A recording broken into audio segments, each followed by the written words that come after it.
رمضان المبارک کے مقدس مہینے میں شیطان قید کر دیا جاتا ہے۔ اس ماہ مبارک میں رحمتیں اور برکتیں نازل ہوتی ہیں۔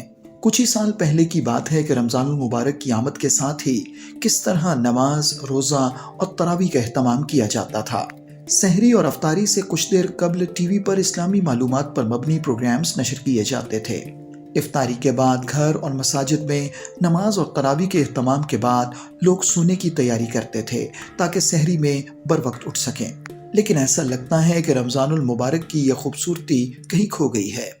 ویورز، ہمارے چینل NRO ٹی وی کو سبسکرائب کرنا نہ بھولیں۔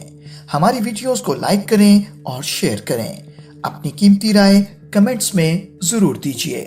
اب تو جو کچھ ٹی وی چینلز پر رمضان المبارک میں دکھایا جا رہا ہے، یہ سب دیکھ کر توبہ استغفار کرنے کو دل چاہتا ہے۔ پاکستان کے تقریباً تمام ہی ٹی وی چینلز پر پچھلے کچھ سالوں سے رمضان المبارک کے تقدس کو پامال کرنے کا سلسلہ تواتر سے جاری تھا۔ تاہم اس سال تو رمضان المبارک کے آغاز سے ہی سوشل میڈیا پر ایسی چیزیں دیکھنے کو مل رہی ہیں کہ اللہ کی پناہ۔ یہ بات تو تقریباً سبھی کو معلوم ہے کہ رمضان المبارک کے تقدس کو پامال کرنے اور رمضان کی پرنور ساعتوں اور عبادت کے وقت کو گھٹیا گیم شوز کی نظر کرنے کا سہرا ڈاکٹر عامر لیاقت حسین کے سر جاتا ہے۔ عامر لیاقت نے ہی رمضان میں گیم شوز جیسے ٹرینڈ کی روایت ڈالی۔ تاہم خوش قسمتی سے اس رمضان میں عامر لیاقت کوئی رمضان ٹرانسمیشن نہیں کر رہے، لیکن پاکستان شوبز انڈسٹری کے معروف اداکار اور پروڈیوسر فہد مصطفیٰ عامر لیاقت کی جگہ لے چکے ہیں۔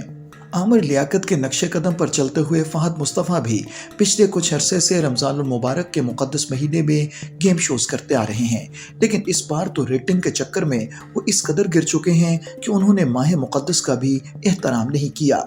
حال ہی میں سوشل میڈیا پر فہد مصطفیٰ کے رمضان المبارک میں پیش کیے جانے والے گیم شو کی ایک مختصر ویڈیو نظر سے گزری۔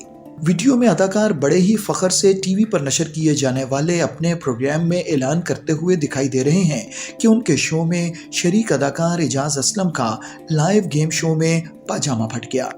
عوامی مقام پر کسی کا پاجامہ یا کپڑے پھٹنا بذات خود ایک باعث شرم بات ہے، جسے لوگ کھلم کھلا بتاتے ہوئے خجالت محسوس کرتے ہیں، لیکن یہاں تو پاکستان کے ایک نامور اور منجھے ہوئے اداکار کے ساتھ لائیو شو میں ایسا ہو گیا۔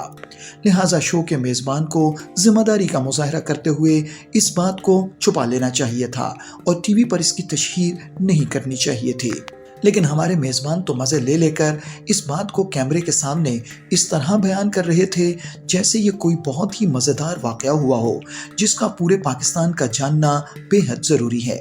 یہاں تک کہ میزبان نے رمضان المبارک کے تقدس کا بھی احترام نہیں کیا۔ صرف یہ ایک واقعہ ہی نہیں، اس شو میں افطاری کے فوراً بعد ایسی حرکتیں کی جاتی ہیں کہ انسان کو غصے کے ساتھ ساتھ خجالت بھی ہوتی ہے۔ اب جیسے شو انتظامیہ میں شامل ایک شخص نے اداکارہ ثنا جاوید کے منہ پر باکس پھینک کر دے مارا۔ اس کے علاوہ شو میں لوگوں کو بلا کر جو حرکتیں کی جا رہی ہیں وہ بھی خدا کی پناہ۔ اب یہ سب کچھ اتفاقاً ہوا یا پھر شو کی ریٹنگ کو بڑھانے کے لیے پوری منصوبہ بندی سے کیا گیا، یہ تو فہد مصطفیٰ یا پھر شو کی انتظامیہ ہی جانتی ہے۔ لیکن رمضان المبارک کے مقدس مہینے میں افطار کے فوراً بعد گیم شو کے نام پر سرکس سجانا بالکل درست نہیں۔ رمضان المبارک کا مقدس مہینہ زیادہ سے زیادہ اللہ تعالیٰ کی عبادت کرنے کا مہینہ ہے، لیکن اس گیم شو میں نہ تو شو میں شامل لوگ عبادت کرتے نظر آتے ہیں اور نہ ہی گھر میں موجود خواتین اور بچے اس شو کو دیکھنے کی وجہ سے صحیح طور سے عبادت کر سکتے ہیں۔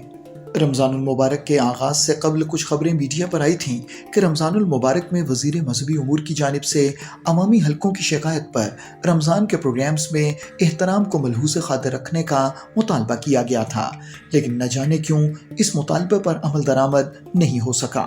اگر رمضان المبارک میں واقعی شیطان قید ہو جاتا ہے تو یہ کون سے شیطان ہیں جو رمضان میں بھی اپنی شیطانیاں دکھانے سے باز نہیں آ رہے؟ ویورز، ہمارے چینل NRO ٹی وی کو سبسکرائب کرنا نہ بھولیں۔ ہماری ویڈیوز کو لائک کریں اور شیئر کریں۔ اپنی قیمتی رائے کمنٹس میں ضرور دیجیے۔